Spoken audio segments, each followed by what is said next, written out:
Some of you may not know this, but my goal in my fitness journey is to lose 100 pounds. I picked that number just because it's a big number and I really like setting big goals. I physically can lose 100 pounds without being unhealthy, but it also leaves me enough leeway to gain a lot of muscle because I do plan on gaining a lot of muscle. I'm curious sometimes if people feel some type of way about it. My whole adult life been really outspoken about how much I love my body and how important it is for me to love myself and the body I'm in. That's very true and still true to this day for me. But at the end of the day, for me, it was personal. I wanted to feel strong. I didn't want to be in as much pain anymore. And I knew when I held extreme accountability with myself, which is something I'm trying to do more and more often, where anything that's wrong in my life, it's my fault.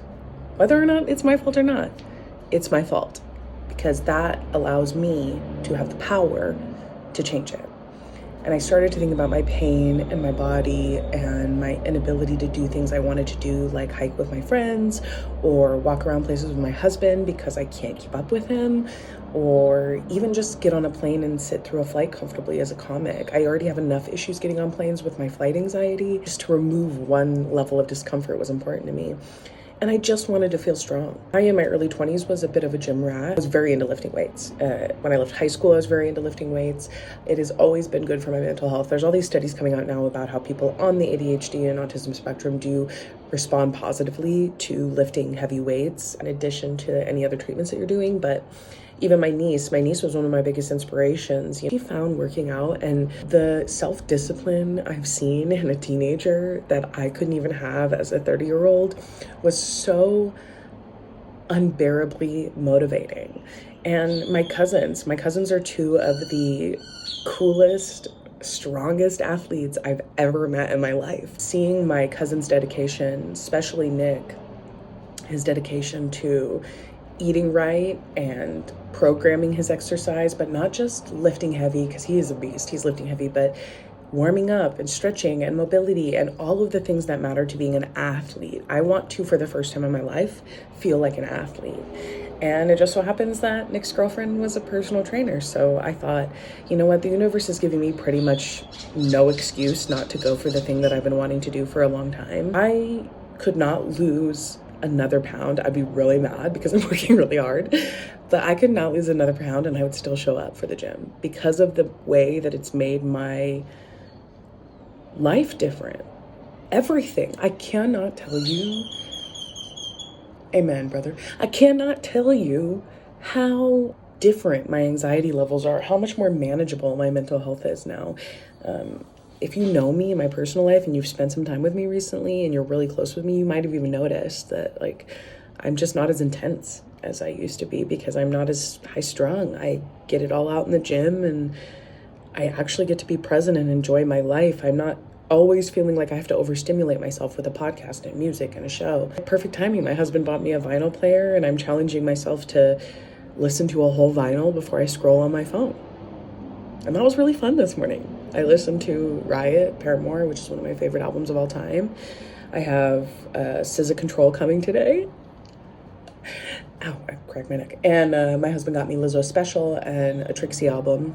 Just wanted to come on here if I decide to post this and kind of give you guys some insight into what this journey has been like for me. The body changes are just progress measures. Yeah, my goal is to lose 100 pounds. Yeah, my goal is to be fucking baddie, boomba, laddie, doom, doom, doom, doom, shoulders, lats, gut, glutes, all that. That is my goal, obviously. Where that used to be my goal so I could finally feel good about myself, now it's my goal so that I can check another goal off my list. It's just like when I say I want to do a certain comedy club, it's all just goals. Kaizen is very deeply rooted in my personal moral values. I believe every single person on this planet should be striving for continuous improvement. Yeah, there's always room to be better. And when I started taking extreme accountability in my life, and also couple that with something my friend Bjorn told me. Bjorn said, he was seeing all these people get things that he was envious of. And he started to think, instead of being envious of what they're getting, I should consider that a signal that that's something I want. And that unlocked so much for me, especially as a comic, because now when I see my friends or I see peers getting things that I am normally would be really sad, that I'm like, how come I'm nowhere near that? Or how come I can't get that? Now I just put that on the bucket lists of goals. Now it's just a thing that I can reach for. I just cannot tell you how much my life has changed. I know it's a bit of the cult of the gym for me to say this, but I really hope you get up and move for yourself. You're asking like, how come I can't? How come I never? How come nobody ever? How come I don't get this? How come I don't get that? Instead, you should be asking yourself, what am I not doing to get that? What am I not doing? Because there's no way, if you're holding extreme accountability, you're saying nothing. So you're perfect. Whatever thing you're reaching for, you're perfect at it. No, there's somewhere for you to improve. I just thought you guys might like to hear what's been going on in my noggin. You seem to enjoy it. Lifting weights has been spiritual for me. It was really spiritual for me in my early 20s, but I was too unhealed and too deeply rooted in body dysmorphia and an eating disorder. And not that those things are completely gone, they're never completely gone, but I have years of coping mechanisms and a much different view about body and strength and all those things. So it's very different. My early 20s was so different. Like, yes, I was working out, but I didn't want to lift too heavy because I didn't want to get too big and I didn't want to gain weight and I didn't want all this. But my ability to push myself and see what I'm actually capable of has put a lot of question marks in my head about what am I actually capable of. There's so many things in my life that I didn't do because I was scared, or I didn't think I was going to be able to, or there's no freaking way. But also, if you told Jocelyn January 1st that she could row 40-pound dumbbells, she'd be like, nah, no freaking way, more like 40-pound drumsticks. Just go move, sign up for a class, get in the pool with your friends, go for a walk with your family, or just fucking go to the gym. Set a goal. Go twice a week consistently for X amount of days and see if you don't feel better by the end of it.